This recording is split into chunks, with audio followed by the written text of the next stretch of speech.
Which is the right road for Britain? The right road, sir? Turn right. The signposts are clearly marked. They point the way.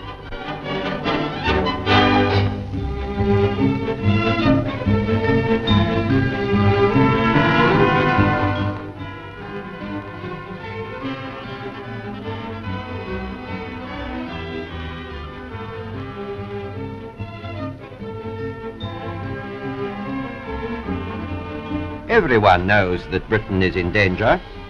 Despite valiant efforts in our factories, we are not exporting enough to dollar countries such as the United States and Canada to pay for our imported food and raw materials. The dollar gap, that is the difference between what we buy in dollars and what we sell in dollars, has not been bridged in spite of American help. Even martial aid is not now enough, vast and generous as it is, and the socialist government has found it necessary to resort to a drastic devaluation of the pound sterling. There's a buyer's market in international trade, and the fact that other countries will not buy from us if our exports are too expensive has become only too clear. What will happen if Britain cannot sell our goods abroad?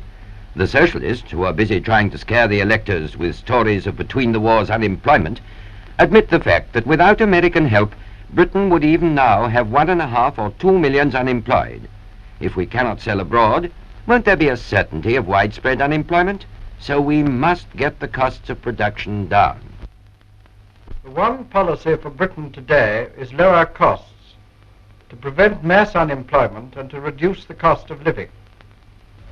Mr. R.A.Butler is reading from the Conservative Party's policy statement, in compiling which he was editor-in-chief. Here's another important quotation. We repudiate any suggestion that the deliberate creation of unemployment is necessary to maintain high production and industrial discipline.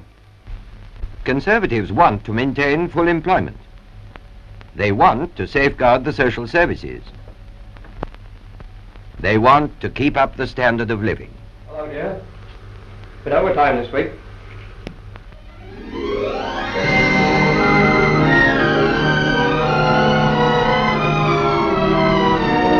How to get lower costs of production? Well, first of all, Conservatives say, we must tackle the spending of Whitehall and cut out all waste and needless extravagance. We must lighten the load on industry of the tax gatherer in all his forms and with all his forms. If the tax gatherer takes less, then the prices of British products in the world's markets will become cheaper. Then we must restore initiative and freedom to industry. We should, and Conservatives would, encourage competition not only among factories, but also between shops that retail the factory's products. Control should be progressively reduced, but a few words of caution are necessary on this. We Conservatives shall not remove price controls over prime necessities until we are certain that they are within reach of every family and every individual. The failure of nationalisation, which has already cost the country losses of £75 million, must be halted. Iron and steel must be freed from the threat of state ownership. Conservatives are pledged not to proceed with the Iron and Steel Bill. Sections of road transport must be restored to private and municipal ownership. The National Coal Board and other nationalised industries which we cannot hand back to the old owners must be overhauled, made more efficient and more economical. Conservatives say we must obtain our food and raw materials cheaper by relying more on normal trading by men who know their jobs and less on state buying by official delegations. We must produce more food at home. The British farmer must be guaranteed first place in our markets, and he must have more feeding stuffs for his livestock. And after him, the empire producer must have second place. We must do everything we can to encourage those imports which do not cost us dollars. Everybody, whatever his or her position may be in industry and trade, must have the opportunity and inducement to make that extra effort which alone can give Britain her future of wealth and happiness. These are all points of our Conservative policy, which you can find in our booklets called The Right Road for Britain.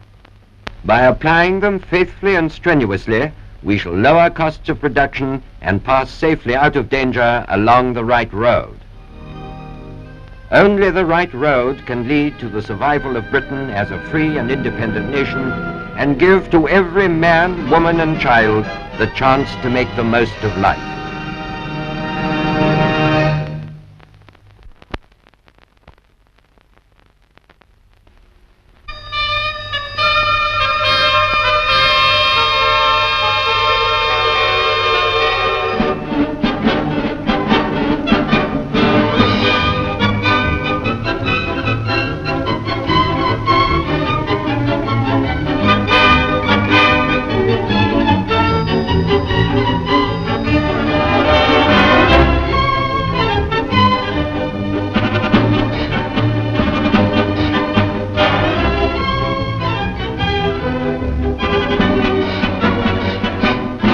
Excuse me, which is the right road for Britain?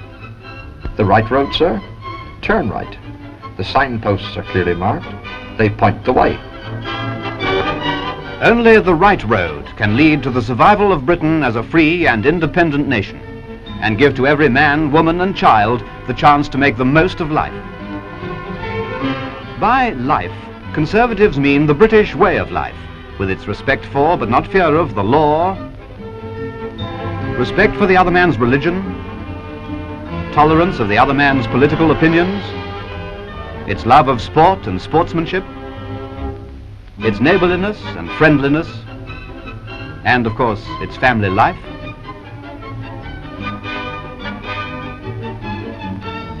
Its fellow feeling with every other member of society, and its firm belief in democracy and the parliamentary way of doing things. That belief is well-founded, because it is Parliament and our democratic constitution which safeguards the British way of life.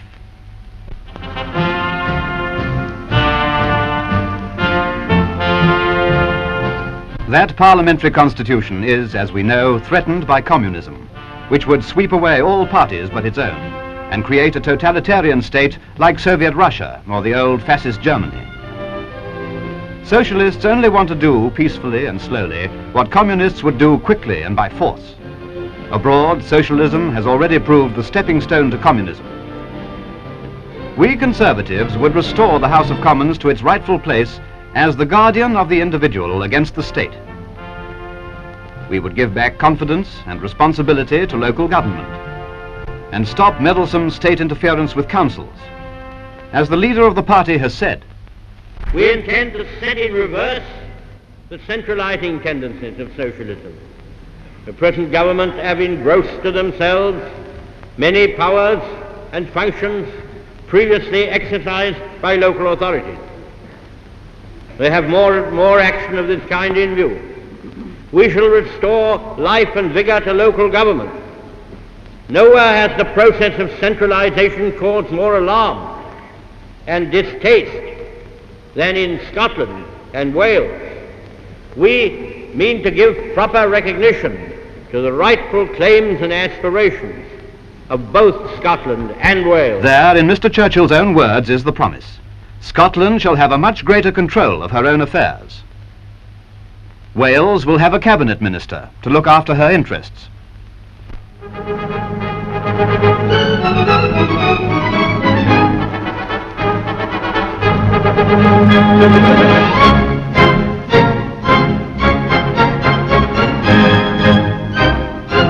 In the British way of life, it has always been our instinct to safeguard the smaller unit against the larger. To the individual, Lord Woolton, chairman of the Conservative Party, makes this declaration of policy.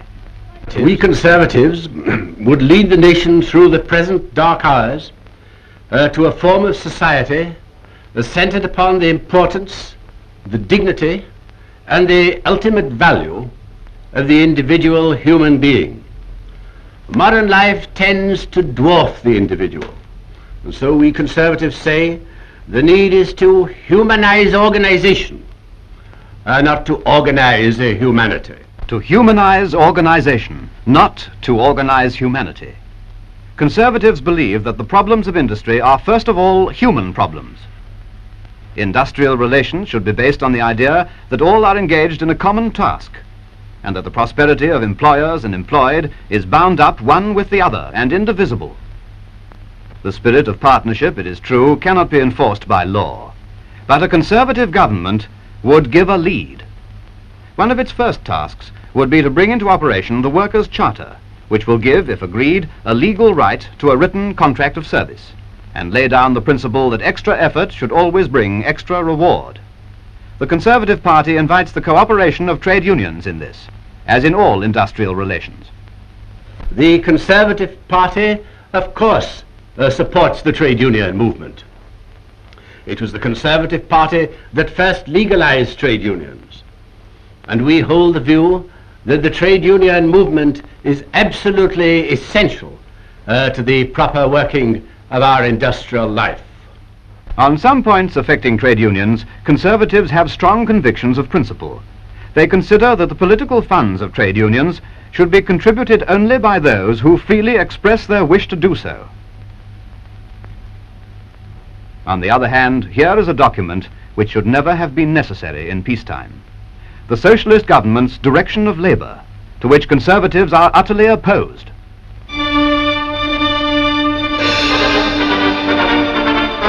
The prosperity of agriculture and the happiness of all engaged in it are vital to recovery, just as they are fundamental to the British way of life.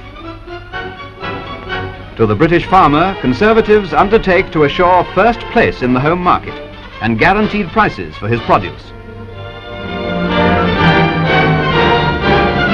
To smallholders, we hold out opportunities to own their own farms. To the fruit grower and market gardener, we offer protection from destructive imports. For the agricultural worker, we shall strive to ensure improved water supply, electricity, and better transport facilities. Above all, a special priority for housing in rural districts.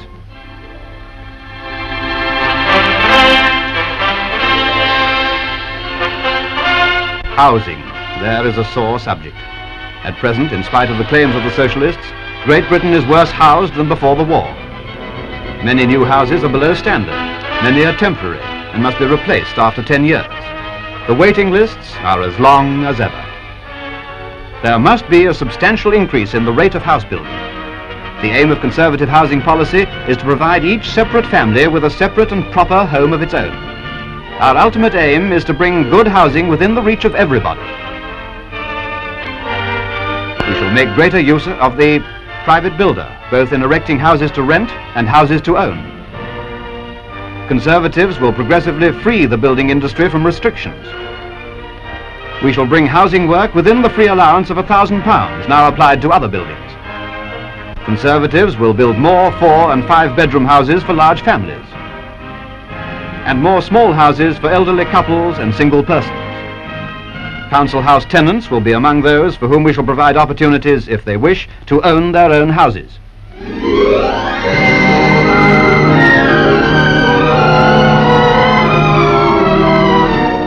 The Conservative Party welcomes the new social services, which, as the majority party in the coalition government, it has done much to create.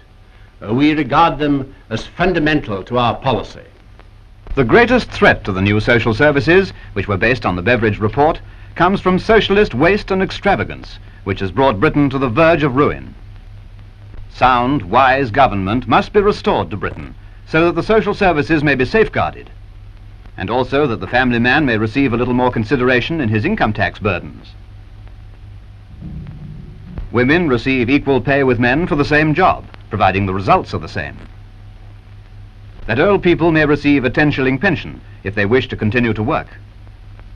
That some consideration may be given to war pensioners after an inquiry has reported on the scales of pensions. And the Education Act of 1944 may be vigorously applied to the reduction in the size of classes and to the equipment of new technical schools. All these things a Conservative government would aim to achieve. You'll find them in the party's booklet, provided that the Socialists have not reduced Britain to such a state of ruin that only the bare necessities of survival can be considered. That grim possibility has to be taken into account.